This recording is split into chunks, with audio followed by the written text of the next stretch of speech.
Hello, and welcome to another live episode edition of the Ordinary People Doing Extraordinary Things podcast. I'm your host, Carrie Roberts, and today I have Miss Sheila Mac. She is a coach and she is an author of her new book, which is called Bootstraps and Bra Straps, the formula to go from rock bottom back into action in any situation. Welcome, Sheila. Thank you for being here today. Thank you for having me. I just am so glad to be on and share about this during this time. Yes. I was reading your book, and I'd love for us to kind of start in the beginning of your story. And you come from a divorced home. You lived with your grandparents and your mom for a while. You also were in foster care for a while. I'd love for you to take us back kind of, under the age of 18, what life was like for you at that point. Wow. Life was very interesting. So my parents, I think they got divorced when I was 2 or 3. My first language was Spanish. And when I moved in with my grandparents, I was slapped every time I spoke Spanish. And so I had to learn English. And I remember translating from Spanish to English to be able to speak and being afraid to share my voice, which is really interesting because now I do a lot of sharing. And so that was the beginning. And I had incredible experiences. I ended up going from home to home. So sometimes I was with one set of grandparents, the other set of grandparents, with different family members, friends, going throughout. And there was some abuse that happened, which happens to, I don't know what the percentage is, but it's like 70, 80% of people have had some form of abuse by the time they're 18. So you're not alone if you've gone through something, for sure. And for me, it was very violent. And at one point I was at a home that my mother was visiting, and she was like, you got to go, you got to get out because it's so dangerous. Pets were being killed. I was being abused terribly. And so I left. And one of the things that happened before that stuck in my mind all the years later was my grandmother on one side.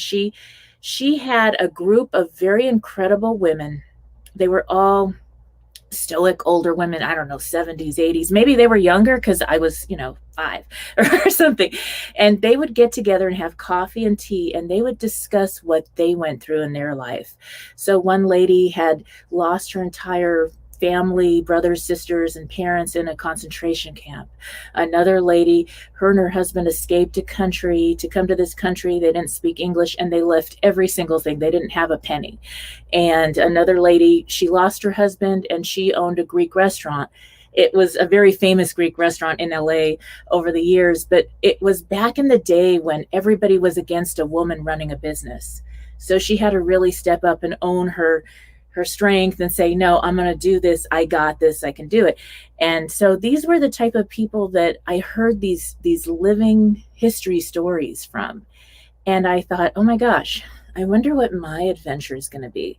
And I could see that life has waves. It doesn't matter where you're planted, whatever it is, you're going to go through something and to get to that beautiful place. And so it's like, how do you show up in everything that makes a difference? So I carried those beautiful stories with me. I did end up, that time that my mother told me, you got to get out, it was very violent. Like once I was knocked out and didn't wake up until the next day, that kind of thing.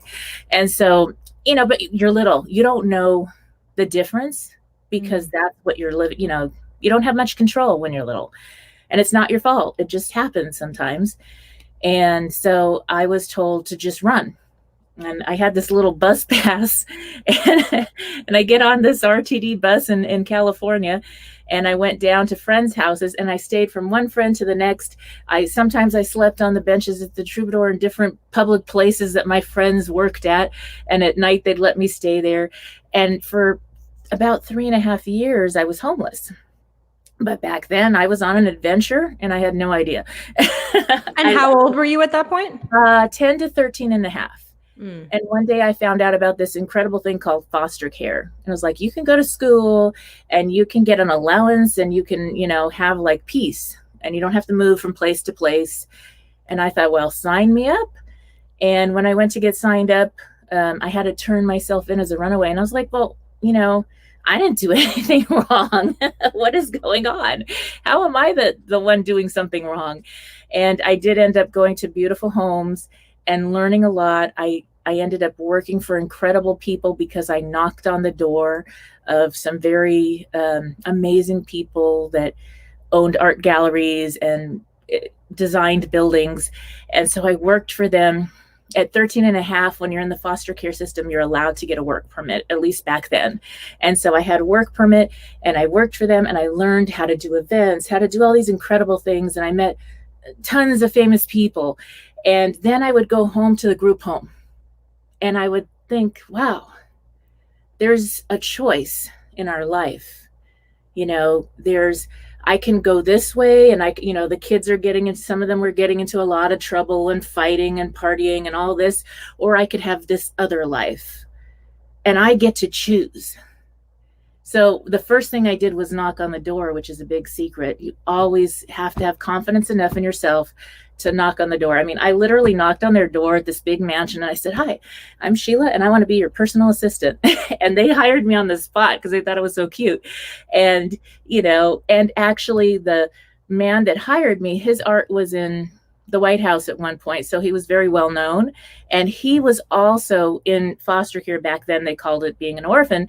And so he, resonated with me that way and said, "Well, you remind me of me when I was little, so come on in and work for me." And that's how that happened. And when that family got divorced, I ended up emancipating.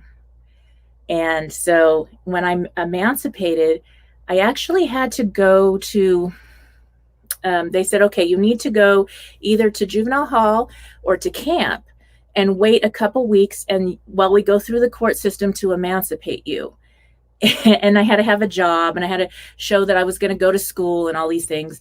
And I said, "Well, I'll choose camp because juvenile hall is kind of rough." So I thought camp would be, camp. Well, it was camp like where kids took somebody's eye out, where there were different gangbangers. There were, that shot somebody. And there I was. And the counselor decided she wanted to teach me a lesson. She said, "You think you want to emancipate? Well, I'm going to teach you."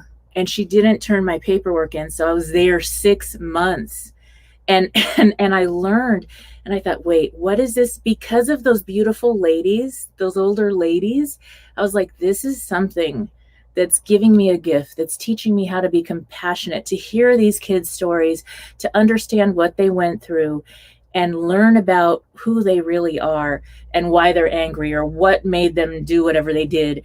And it was really a beautiful, sacred journey. And then at that time, when it was time for me to emancipate, beautiful things happened on the other side of that. So that was me up until 15 and a half. So what is emancipation for people that don't know what that means? Okay, that's a great question. So when you're in the foster care system, you're like a ward of the court. You have a probation officer, like even if you didn't do anything wrong because you left home, and you have to show that you can be on your own. And if you do that, it's kind of like you're divorcing your parents maybe, or legally you're taking your own, you're showing that even though you're 15 and a half or whatever age, you're able to act as an adult and be treated as such. And so you're no longer going to be supported by the court. You'll support yourself. Got it. My first question to this is, you have so much happen to you. I'm always impressed by people that have been through so much and then now years later kind of are like, I got hit and it was fine. It wasn't fine, but you've obviously dealt with all that. When you have all of this bad stuff going on, you're under the age of 18, you're still not fully an adult yet. Where did you kind of find that confidence to say, I'm going to go knock on that door. I'm going to go try to get emancipated. I'm going to go and try to do something else. I mean, where do you think that came from for you as a young girl under the age of 18? I'm not sure exactly. I mean, there were parts in my life where when I was really little, I worked at 3 years old. I was at this big factory with my grandparents who had this bra and beautiful swimsuit manufacturing. And it was a very famous brand. And so I worked at that, like I'm there and they said, "Okay, you're going to work. You're going to make announcements on the speaker. You're going to, they put me in all these contests and we had to sell candy. And so there's like 200 employees or so. and I'm selling candy, and they all bought from me. Well, I didn't realize that it was because it was, a grandparents owned the company and they kind of had to. I just thought it worked. And so I learned a lot of skills that way, oddly enough. And it was hard going to school because I had no clue how to play with kids. I was like, play? What in the world is play? I have no, like, why are they acting silly? And I wanted to go sit and talk with the teachers because they were adults. In fact, my kindergarten teacher, I told her that she could do with a better bra.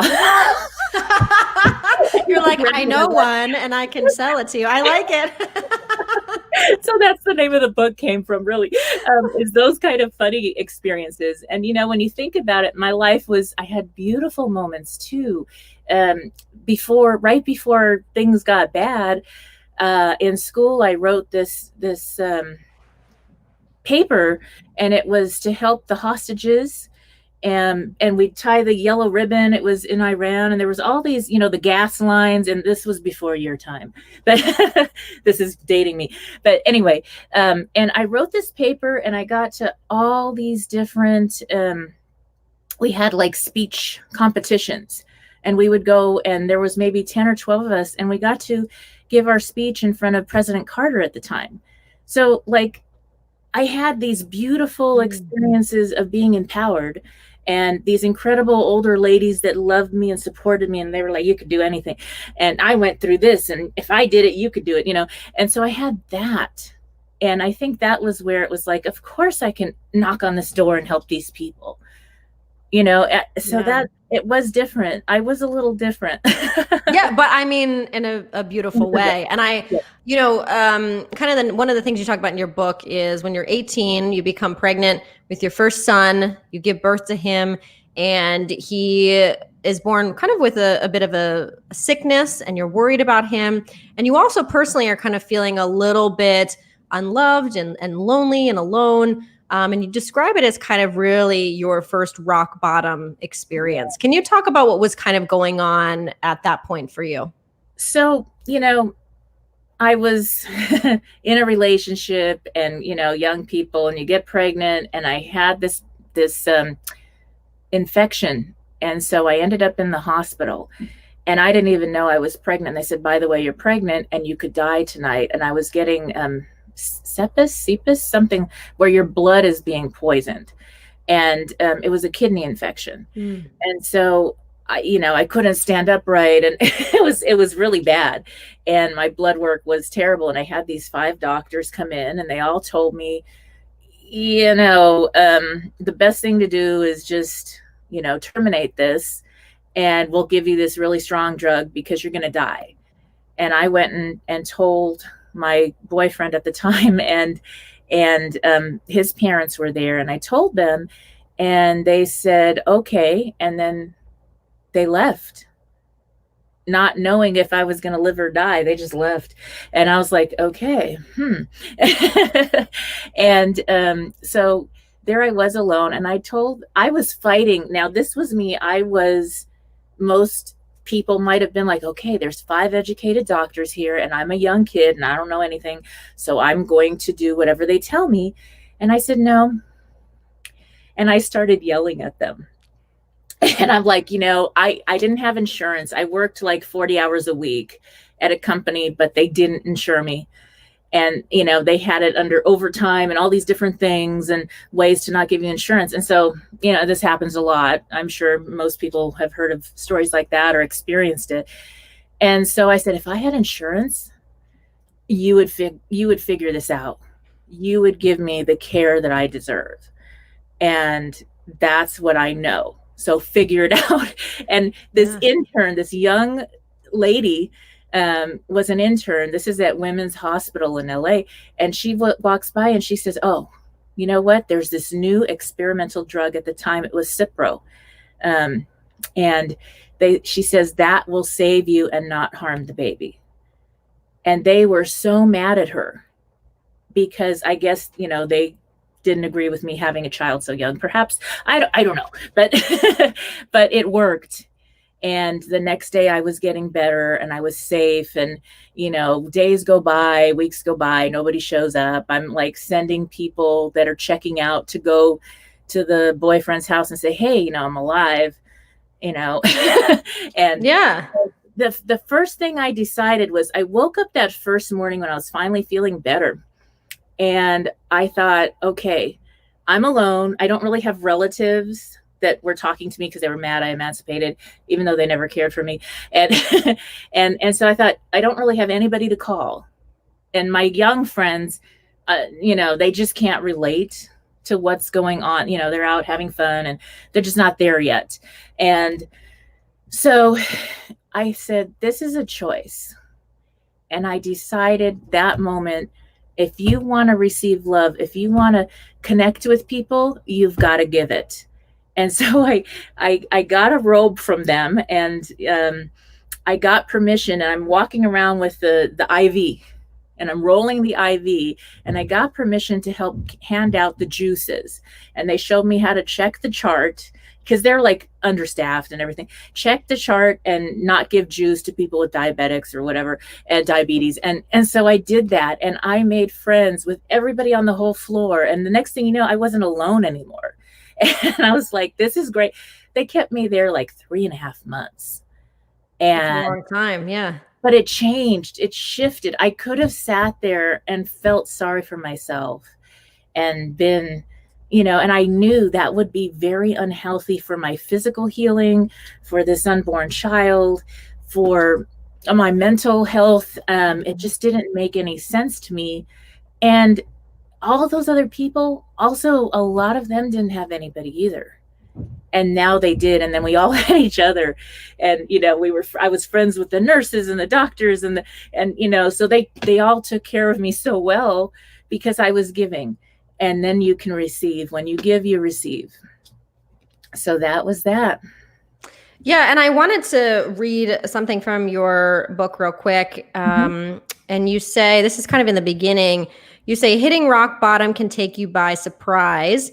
It's like you're getting cooked alive and you don't even feel the heat until you look down and see that you're in hot water. Life was going great. And then the shift hit the fan. A surprise rock bottom event hit you hard. Maybe you were fired unexpectedly. Maybe you're facing the sudden death of a loved one. You may be going through a divorce that caught you off guard. And then a little bit later, you write, one of the hardest things for people to do is to realign and possibly walk away from anything and anyone that conflicts with their value systems. I love how that's written. And I'd love for you to kind of break down a little bit more about how you came to this definition of rock bottom and why you think it's so hard for people to kind of walk away from bad situations.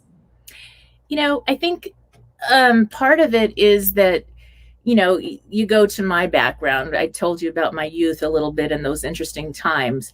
So there was a lot of abuse and things that weren't right. People didn't treat me right. And so we tend to be attracted to and attract what we're used to, what we're accustomed to as love, as connection. This is normal. This is our normal frequency.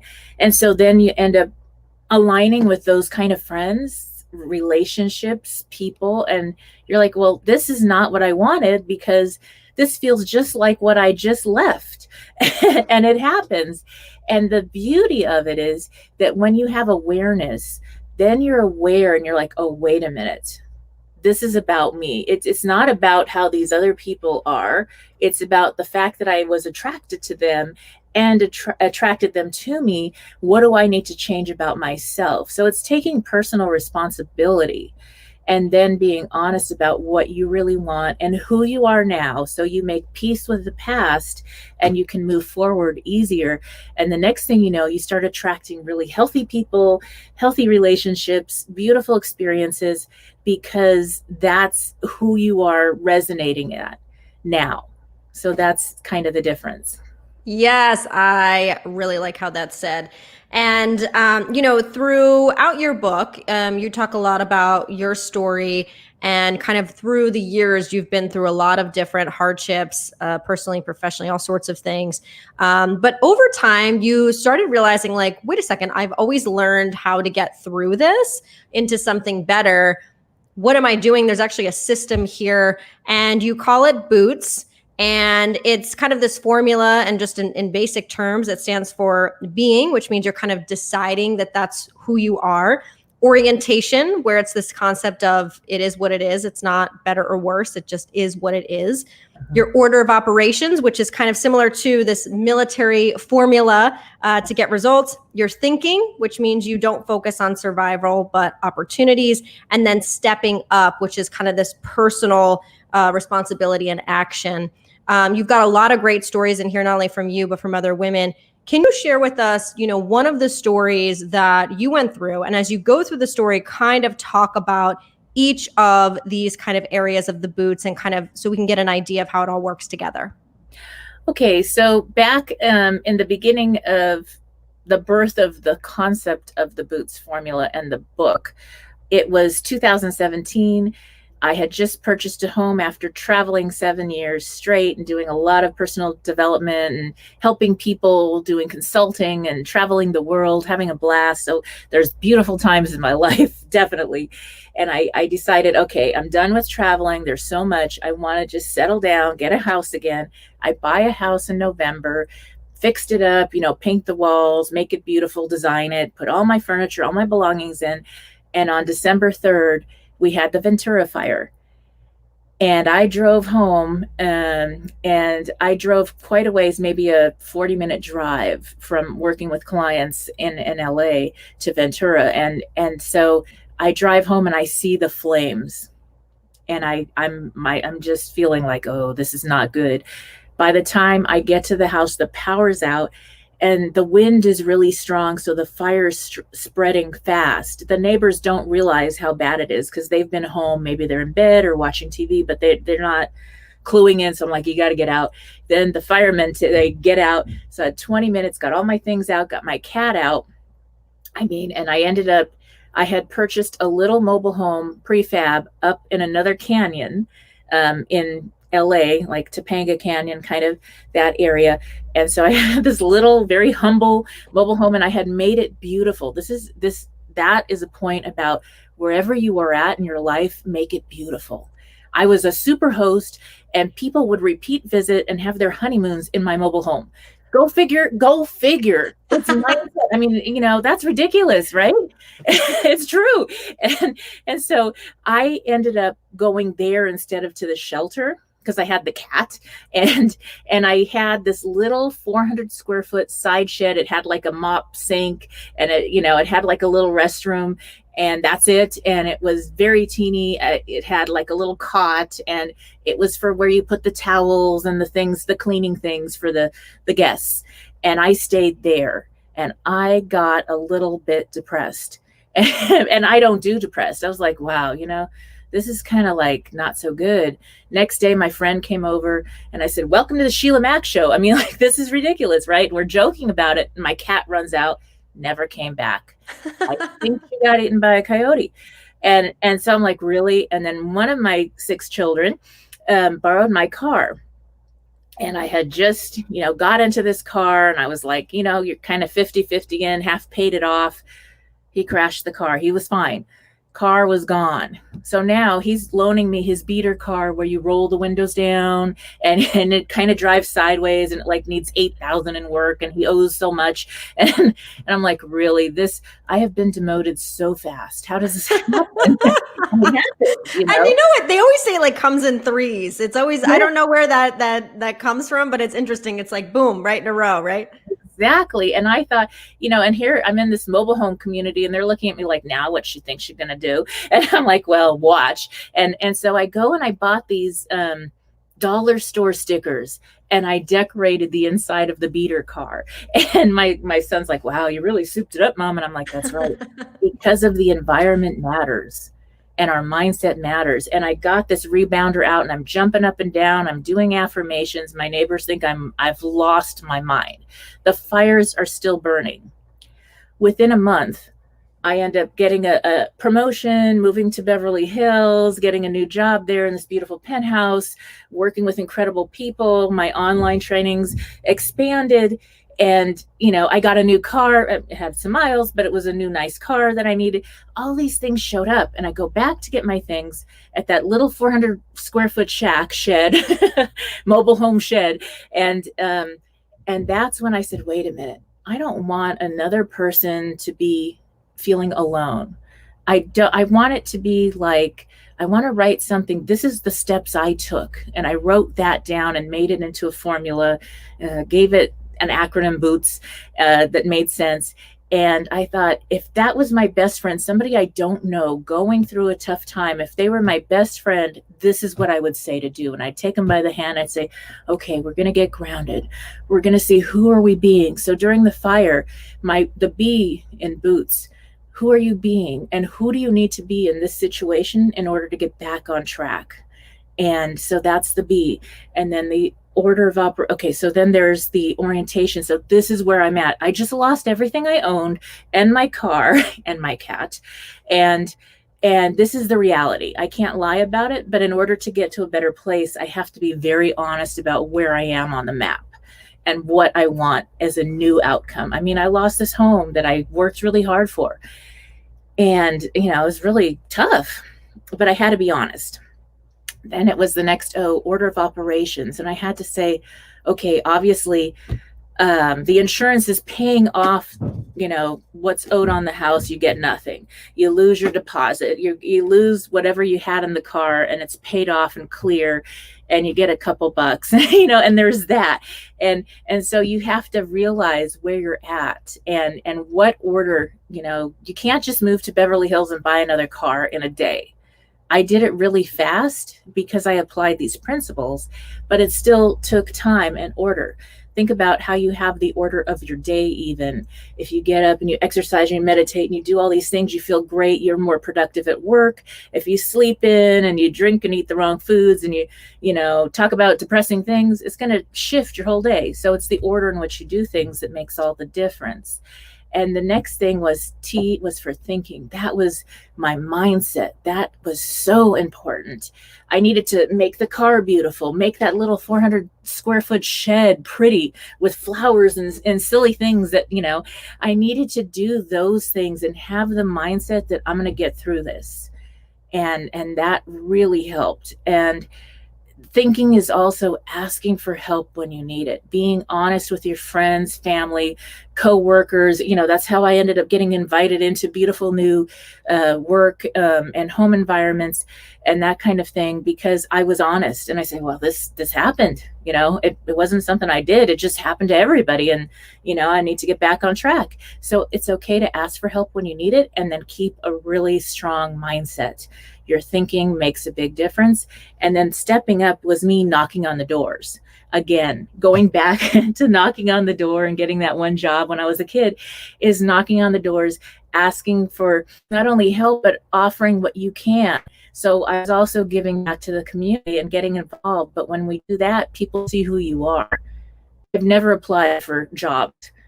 I've never applied for anything. I've shown up, I've volunteered, and I got hired because they see who you are. And it's just wild how that happens. So stepping up is the S in Boots. Do you find that working with your clients or even yourself, that one of those steps is more challenging than the rest for most people? It depends on the person. Mm-hmm. Because they're going to have their own block or story of, okay, this happens, but I always end up blah, blah, blah. And it's a story. And so that's the thing about leaving the past behind and saying, this is now a new thing. So that's part of the book, and part of the plan that I created is that not only do we have community, I have a great community that we get together on, but also I have a lifestyle redesign. The best time to redesign your life, like this year with the COVID and all these crazy things, is when things are crazy, when you're hitting a rock bottom or a tough spot in life, because now you get to design your life on your terms. So when people are stuck, it's because they may hear the story of a parent who wanted them to be XYZ, or all their friends are maybe doing things that aren't aligned with who they are now or who they need to become and want to become. And they need to decide, you know, kind of like me with the girls' home. I'm in the girls' home and I'm with these incredible people doing these events and learning from these artists. And it goes back and forth. And it's like, I get to decide, do I stay with them or do I go here and do what really is an aligned thing for me? And then later to be able to go back and have foster children. I had gift stores when I was 23 on, and I created a whole program for children that are at-risk youth through Job Training Partnership Act. So I worked with the government on that. And over 100 kids went through my program and nobody would hire them. And I'd hire them and train them. A lot of them have their own companies now.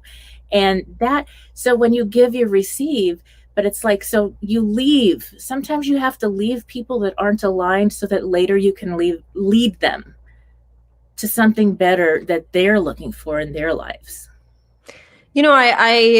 I agree with what you're saying. And I think one of the challenges that a lot of people have, if they've had a bad experience, whether it was abuse, bad relationship, a bad work environment, whatever it is, the brain tends to want to say, okay, I don't want this to happen again. And sometimes people overthink, or like you said, they go back to bad situations.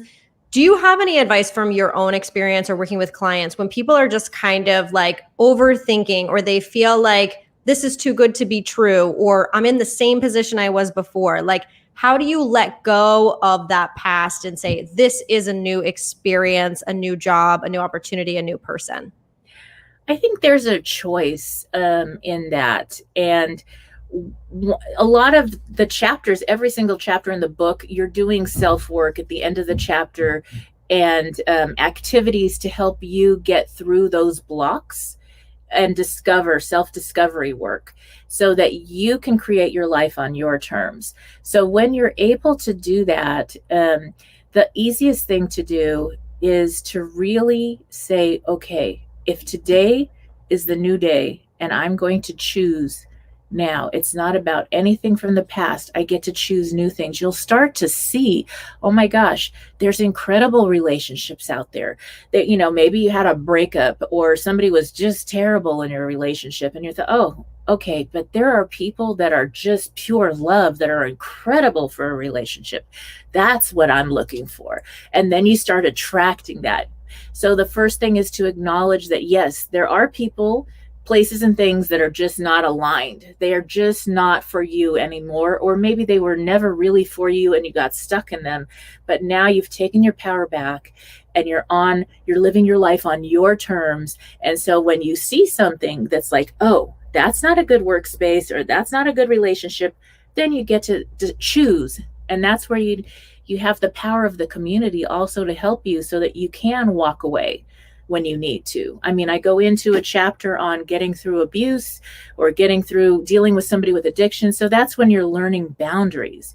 And with boundaries, there's a lot of self-love that's required. So it's learning how to love yourself that really makes a difference. I mean, one of my favorite challenges for people that have given to the community, to their families, and, they've stepped up for everybody else, but they forgot themselves. Mm-hmm. All their life, they never put themselves in there. The biggest challenge I give them is that for 1 week, every day, they have to spoil themselves like they would do for a best friend or a child or somebody they love, because you have to love yourself. And they do that and they're like, oh, this is kind of addicting. I like spoiling myself. And I'll get like pictures on the phone from clients that are like, and now I'm doing this and I'm getting my nails done or I'm getting my hair done or I'm eating whatever. And I'm like, wow, that's great. And it's kind of funny because as they're spoiling themselves, they're being their true selves. They're living in their truth and their essence. And guess what? Because they're not wearing the mask, not the COVID mask, but the mask, to fit in, they start attracting people that align with who they are. So their friends shift to a more aligned friendship and their relationships start to show up just because they're giving themselves love. Now they can give other people love and receive love. So it makes a big difference. It does. And beautifully said. I mean, again, love seeing the work that you're doing on yourself, you've done for others. We all continue to do. Another thing, and you kind of snuck it in there a little bit, you are a mom of six. And you have a mix of your own biological kids, and then you had foster care to adoption kids. You being in the foster care yourself, understand that experience. Mm-hmm. What made you decide that, okay, I want to have this many kids. I want to, at one point, okay, now I want to foster. Now I want to adopt. What is that whole experience like, especially being a mom of so many children? Well, because I came from that, I was always being a mentor at the girls' home or being involved. I ended up with all boys and one girl, which is kind of funny, but but I was always involved with that.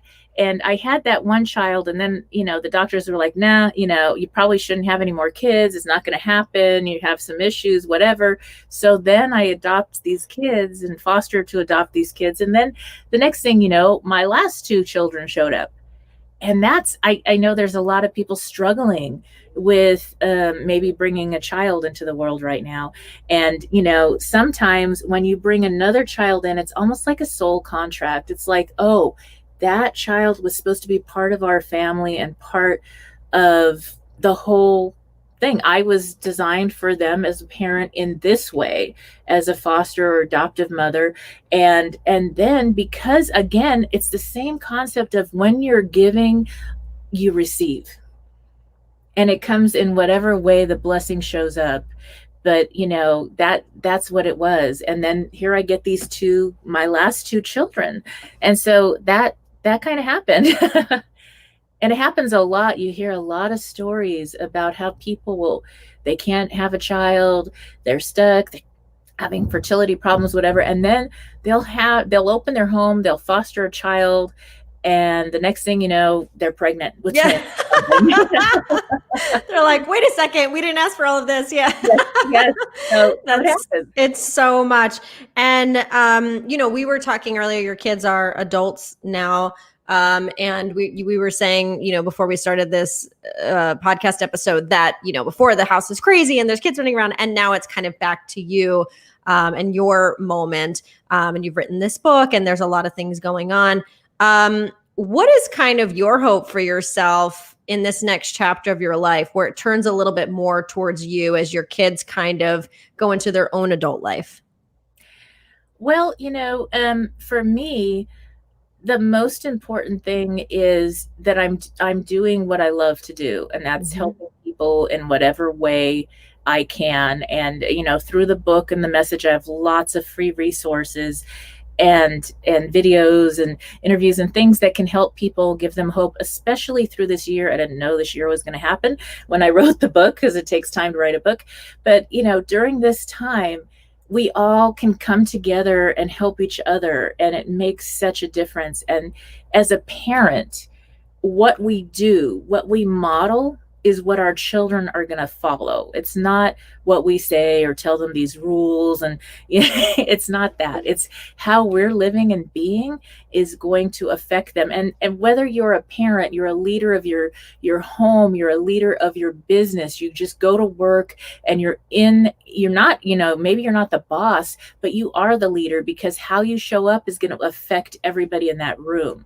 So that's a decision. And during this time, it's really important to get your mindset and get that Boots formula in there, get the mindset and the thinking right, because when you show up, people need grounded leaders right now. Whether you're a parent, you got kids at home now, and you're working from home, you've got different situations. But if you're able to show up with some strength and grounding and calm, that's going to affect your children, your teens, your kids in the university that don't get to go back to school this year, depending on where you're going, and now they're home. That's going to affect them. I mean, there's a lot of emotions and things going on. And so everybody can be a leader and step up. I mean, think about it. You go into a room and somebody else comes in and they have negative energy, and it's like, whoa, and everybody feels it. They don't have to say anything, but we all feel it. The same is true when we go in with positive energy. And so that's going to make a big difference this year. Well, I love it that it's interesting. You've been through so much, and yet, even in your time again for yourself, you're continuing to give because it gives back to you. If people want to get your new book, Bootstraps and Bra Straps, or they want to learn more about your story or kind of this method, where is the best place to do that? Okay, well, the book is on Amazon and it's also available at sheilamac.com, Sheila. Well, you see my name there. And so it's available there. And if you go there, I have a free short course that's an introduction to the Boots formula for you to watch and enjoy. So that's my gift to you.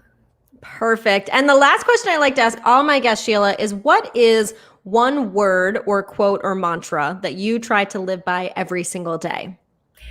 That's the being. So in all I'm doing, it's who I'm being. So whether I'm walking my puppies, cleaning my house, working with my clients, having fun with family and friends, it's who I'm being, how I'm showing up, that's going to make all the difference. I love it. Well, I congratulate you on your growth as a person, your ability to be perseverant and work hard to live the life that you want, even when it comes at you unexpectedly and crazy, and how you're helping others to do the same. So thank you so much for sharing your story, and I look forward to hearing more. All right. Thank you.